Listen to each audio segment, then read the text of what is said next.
Hello, friends of the International Law Channel. We talk about Martin Arostegui, the principal journalist in the world. Hi, Martin. How you say about the news? Hello, Christian. How are you? How are you today? Glad to be here. Glad to talk to you. What's on the agenda? What's the agenda? What you talk about now? What you want to talk? What's the news in the world? Well, I understand there was some very interesting news from Bolivia. Okay. In which the former police chief of President Evo Morales, Maximiliano Davila, I think he's a former police official, was arrested on a request, a warrant issued by the DEA, the U.S. Drug Enforcement Administration, for providing protection to drug shipments from Bolivia, for providing police armed protection for drug traffickers and the movement of cocaine from Bolivia under the previous government of Evo Morales, not under the current one of Luis Arce, the current president, right? So this is interesting. In fact, it's the second time that this happened, more or less. I remember covering a case when I was in Bolivia some time ago about a police general who got arrested. I think he was again the chief anti-drug. He was the chief anti-drug officer who got arrested for actually planning to ship cocaine, taking our active participation in a cocaine smuggling operation to the U.S. through Panama. So listen, I mean, with the way things are going, there's actually quite encouraging news, because it means that the current government in Bolivia, President Arce's government, continues at least to cooperate with the United States in anti-drug efforts.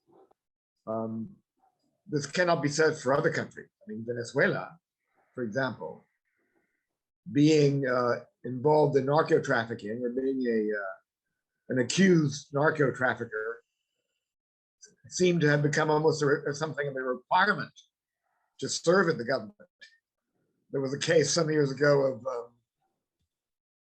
of an interior minister who had been appointed after he had been accused by the DEA of facilitating information to narco trafficking networks in the Caribbean area to avoid American patrols, to avoid American interception. And I think he was replacing a previous interior minister who was also being accused by the U.S. Treasury Department of laundering drug money. So the fact that Bolivia is not going down this path, that they are at least cooperating at a certain level in anti-drug operations, in anti-drug efforts by the United States, is, I suppose, quite an encouraging sign. What do you think, Christian? Some connection with you talk about the Venezuela. It's possible the souls, cartel of souls, the name of souls, the principal, Diosdado Cabello is the principal chief of soul, son in English, yeah. Cartel is the son. Hello? Cartel de los Soles. Cartel de los Soles, that's in Spanish. Hello, Martin? Can you hear me? Oh. Yeah, got it. I think we got cut off there for a bit. Yes, go ahead. Christian. Martin? Christian? Yeah, can you hear me? Yeah, I heard you, but Christian, can you hear me? Yeah, I hear you, but it's not good, the connection. Oh, no. I don't know what to do. I mean, I don't know what to do. I really don't. Okay, we continued. I stopped Can't hear me well. slow. I can hear you by slowly. Slow.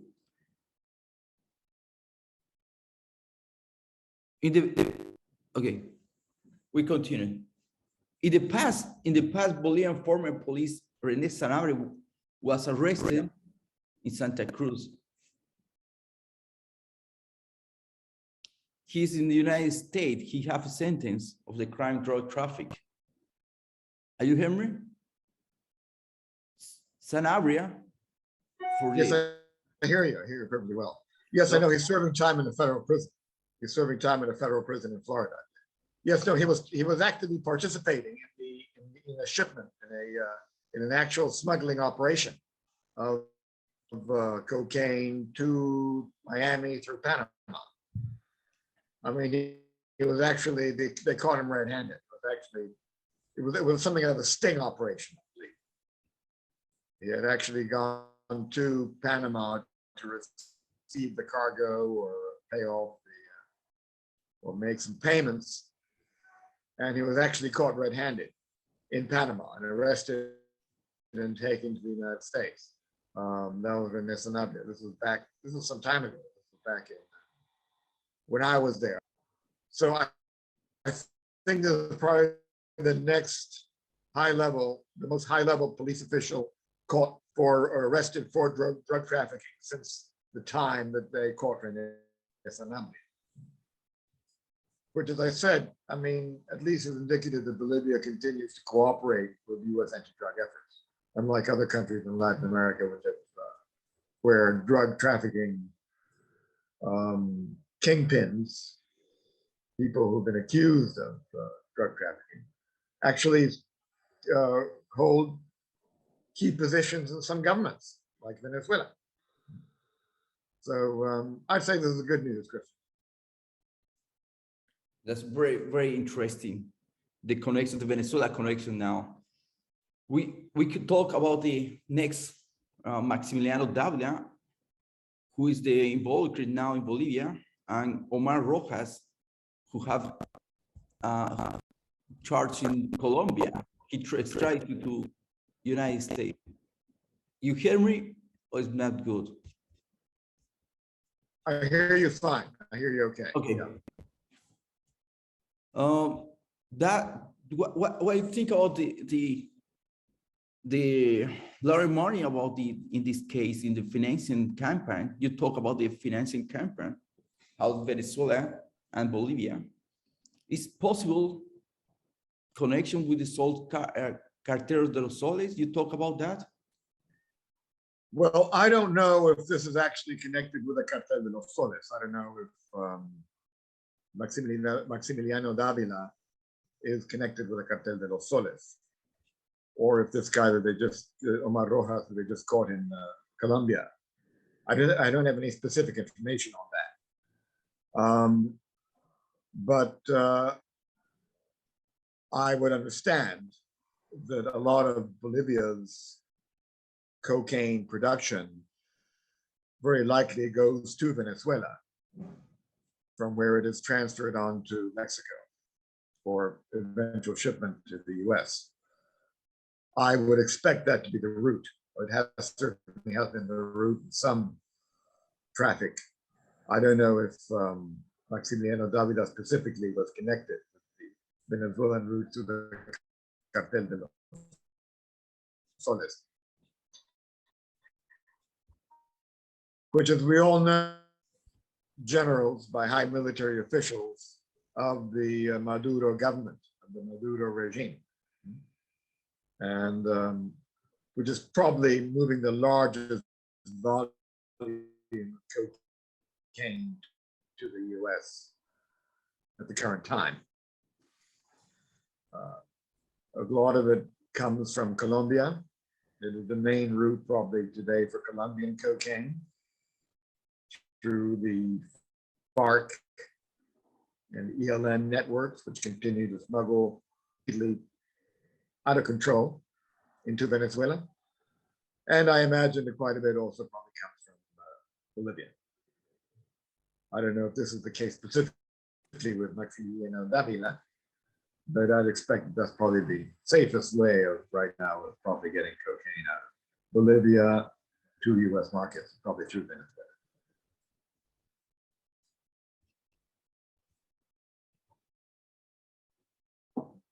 But the real connection is with Brazil, mafia. In this case, Pedro Montenegro traffic drug with the Brazil organization crime, PCC, Primeiro Comando Vermelho. That's the real connection with this. Yeah, with this police Colonel Gonzalo Medina, who is in this picture. He has a connection with the traffic. He's now arrested, and Pedro Montenegro is in the Brazil. Is arrested in Brazil with this international crime organization. This is the other country of the traffic and police involvement, Bolivian police. Martin, your webcam is off. Hola, hello. The nice crime. Back on. Okay, you're back. You're back. Yeah. Okay. We were talking about Montenegro, these other two Bolivian officials that were caught smuggling drugs to Brazil. Correct? Correct. That's correct. Yeah. That's other case. Well, of course, that is the most immediate drug route for any Brazilian drug exports. I mean, that's I expected that's a very simple route to manage. Are involved in that. Corrupt police officials are involved in that, in managing that route.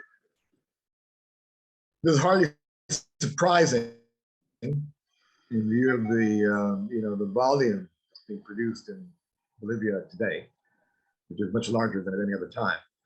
But at least there is some control. At least they are catching some of these guys and cooperating with the U.S. and other international anti-drug efforts, anti-narcotics efforts to try to control the trade, or at least make sure it doesn't get totally out of control, and make sure that some of the kingpins at least are arrested.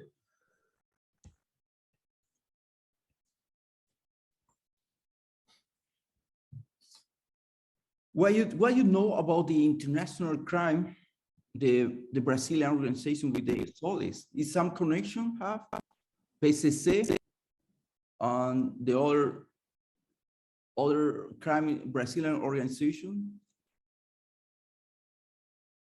Well, I think the PCC is the largest crime organization in Brazil. It's the biggest show in town. There are other crime organizations, but I don't think that they can operate at any major level or compete with the PCC without being either making a deal with them, cutting them in on their territory, or starting a war with them. It's probably not a very good idea. The PCC controls a lot of the favelas. I'd say they control. I don't know exactly what percentage of drug trafficking activity they control in Brazil, but it's probably a major portion of it, I'd expect. It's more possible to unite Europe, the connection with the Italian organization, PCC, no?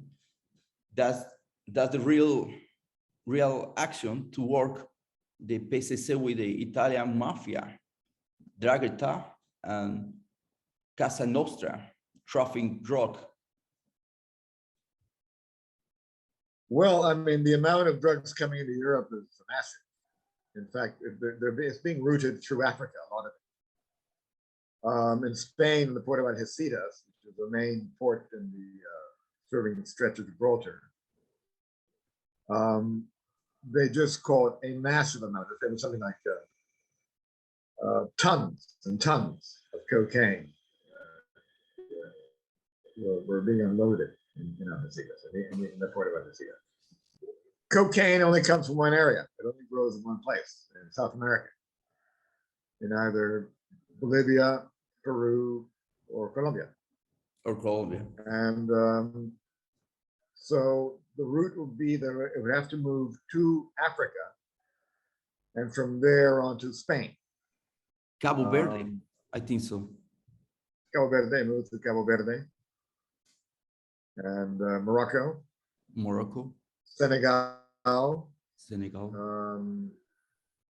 So that's from where it moved up, possibly to Mauritania and Mali, maybe protected by some of the terrorist networks there, like Al Qaeda, and they're very active in that area. And then from there on to Spain. I think that's one of the main routes. So yes, I mean Spain and Italy. It's hard to know. Have a port, Navy port, and Italy have connection with the ocean. Italy? Yeah, sure. I mean, I'm sure they're direct deliveries to Italy. This is just the latest case that I have of a massive amount of cocaine coming to Europe.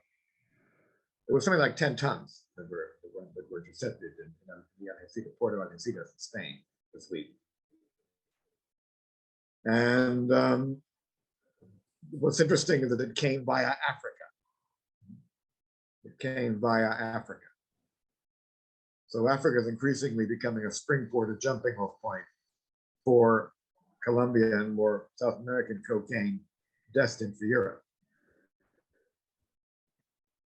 You know, it's being unloaded elsewhere. That it's being unloaded directly in other ports, Italy or Amsterdam or elsewhere, Rotterdam rather, is unquestionable. But I think that the activation of the route through Africa is quite significant. Because it means essentially that they can store it in Africa over limited periods and move it up to the Straits of Gibraltar, where there's constant traffic. There is constant cargo traffic, constant ship traffic, constant illegal immigration traffic. Small boats move through the through Spain and Morocco all the time. So that's I think probably becoming the most significant route into Europe at the moment. In the map, we have a Gibraltar. That's the principal port, Gibraltar. That's the roadmap for the traffic cocaine of South America to the United Europe. You talk about the Spain with the principal port for the United Europe, and you talk about the Al Qaeda have a connection in Africa. That's really true. That's possible. Al Qaeda have connection.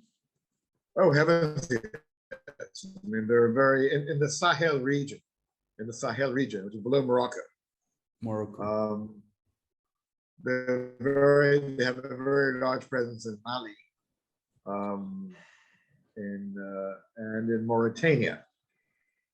Al Qaeda of the Sahel. It's a chapter of Al Qaeda which operates in that general area. The French, there's been an EU effort to fight Al Qaeda in the Sahel region, in Burkina Faso and Mali and Senegal and Cameroon and Mauritania for several years. The French have been at the head of it. There's also been Spanish troops involved, I think German troops, British troops, Italians, Portuguese. But it's not going very well.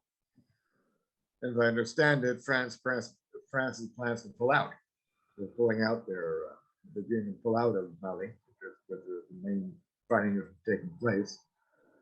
And the governments, I really don't think the governments in that area are likely to be able to manage the fight on their own. In fact, you just had a coup in Burkina Faso, one of the Sahel countries, last week, by soldiers protesting the fact that it was not giving them the the means by which to fight Al-Qaeda, that they were not getting sufficient supplies, money, training, and so on that they needed to be able to conduct the insurgent war, counterinsurgent war against Al-Qaeda. So things there could be falling apart very, very quickly due to Europe's decision to pull out of the area and local corruption of the governments that seem to be incapable of conducting the fight against Al-Qaeda on their own. Okay. Rather similar to what happened in Afghanistan. You have kind of a lot of mini Afghanistan developing in the Sahel region right now. So that's essentially this, the way things stand. In fact, it's interesting, Christian, that I don't know if I mentioned this in one of our previous discussions, that the Russians are now sending the Wagner Group, this mercenary unit of special forces, into Mali. Into Mali. But they've arrived. They're already a presence in Timbuktu, where they will presumably to fight Al-Qaeda. Presumably, they've been contracted by the government of Mali to provide security against Al-Qaeda. And if the Europeans aren't willing to do it anymore, they're going to turn to the Russians. So that would put the area, I mean, I don't know what luck they will have in fighting Al-Qaeda. They're very ruthless. They can probably do it a lot more brutally than the Europeans can, because they're not constrained by any human rights issues, any human rights constraints. But this will put the area completely Western control. I mean, you will have Al-Qaeda on one hand, and you'll have the Russians on the other hand. And so if any drugs are moving in through there, forget about controlling the flow. I mean, if we're back to what's going to happen to the drug flow through the Sahel region up to Morocco and onto the Mediterranean, onto the Spain and the other European Mediterranean countries, forget it. There's going to be a constant flow up through there. That confirmed the Treasury report, the Department of Treasury, when talk about the Al-Qaeda have business in Sao Paulo, Brazil, and network in Brazil with the Larry Mandarin. Al-Qaeda have this connection in Sao Paulo. That's confirmed the holding who work the crime, the international crime, who Al-Qaeda terrorists with the traffic drug in Brazil. And now we talk about the South Africa. That's the connection. That's the connection who talk you. What you think about you talk about the Wagner. Last podcast we talk about the Wagner is the principal military group who do interview in the country. You know, it's possible this connection again in Brazil or in Venezuela too. The Wagner group. The Wagner group, well, they're in Venezuela. They're definitely in Venezuela. They were there, they arrived there, I believe this would have been back in 2019, I believe, when they called for a coup against him. And there were attempts to organize one. And yeah, the Wagner group was sent, a unit, the Wagner group arrived in Venezuela.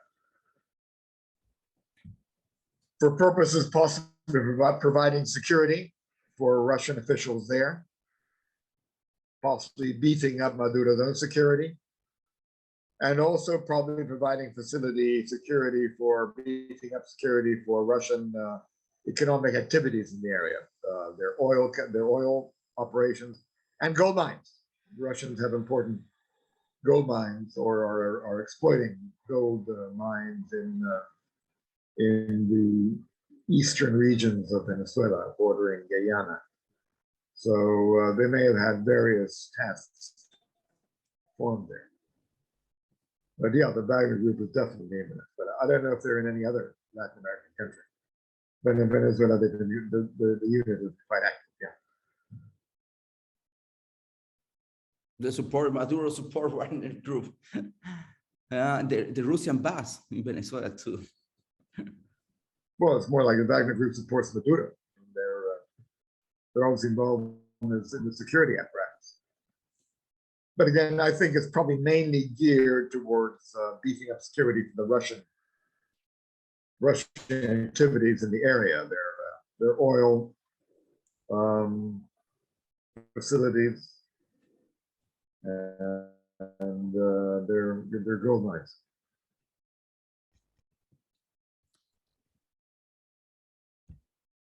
All these connection with the corruption. That's the corruption governs corruption in the countries involved in drug traffic, cocaine, narco traffic, or terrorism, gold, diamond in Venezuela. All is about the corruption case.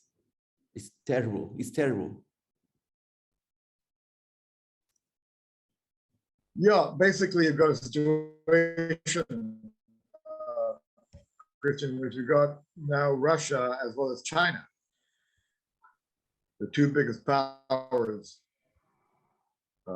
after the United States, were growing in power and influence. To make it a policy of supporting corruption, right? They don't cooperate in any way in controlling it or fighting it. I suppose they deal with it once it becomes, if they feel that it's getting out of their control or it's in any way threatening their hold in a certain area. But that have generally adopted the policy or the practice of supporting corrupt governments. That's what they do. And fostering corruption through bribes and these loans, unlimited rolling loans they give governments for projects, which a lot of them, some of them in Bolivia that I investigated weren't even projects, that existed only on paper, and some of which were bridges and infrastructure projects which fell apart very quickly. They were pretty shoddy. Obviously, a lot of money that was meant to go to the construction went under the table there. So yeah, I think that's one of the problems that you have today, why corruption may be expanding, is because we have two major powers in the world today that foster it, they work with it. It's part of their business model. That's the new scenario 2022. Now, for conclude this podcast with the principal journalist in the war, Martin Arostegui. So what do you think now in the next month doing in the part of the war? What is going on with Russia interesting, Venezuela interesting, now with the possible war, and support this war with the drug is possible? With the well, a lot of predicting that, of course, that Russia is going to invade Ukraine in the next few weeks. That they're waiting for the ground to freeze sufficiently to move massive amounts of armor over land into the Ukraine. I certainly think that's highly credible, unless some negotiated solution is worked out beforehand that will satisfy Putin's demands.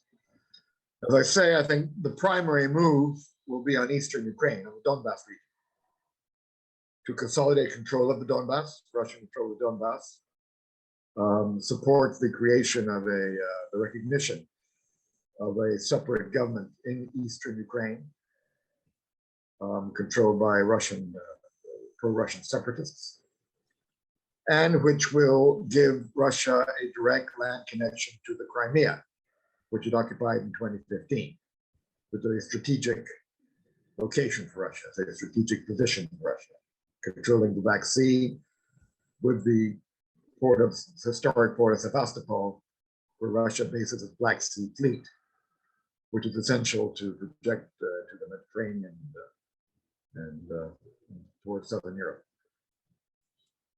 So this is a very specific objective of Russia. I don't see how Putin can mount all this without getting that out of it. I think it's something which his Duma, his parliament, has formally requested him to do. So I think a movement in eastern Ukraine is something that's something that's going to happen. The question is how everybody's going to react. Frankly, I don't think anyone in Europe or in the United States is going to die for Donbass. Okay, they're going to want to go to war with the Donbass. The Ukrainians say that they will. Well, we'll see. Again, Russia has, I think, troops positioned in southern Belarus, north of Ukraine. We're about 100 kilometers, 100 miles from Kyiv, the capital of the Ukraine. So if the Ukrainians put up any serious opposition, his next move might well be then to just take the rest of Ukraine. So we'll see. It's very hard to predict at this stage exactly what's going to happen, but I think a Russian move on eastern Ukraine is, I think, inevitable. And we'll see how everybody reacts when they do that. That's the new scenario, this 2022. Thank you so much, Martin Arostegui. It's a pleasure to this podcast with you. Thank you so much. Next Saturday, we again with the Martin Arostegui, the principal journalist in the world. Thank you so much. Thank you very much, Christian. Pleasure to be here. See you next Saturday. See you next Saturday. All right. Thank you so much.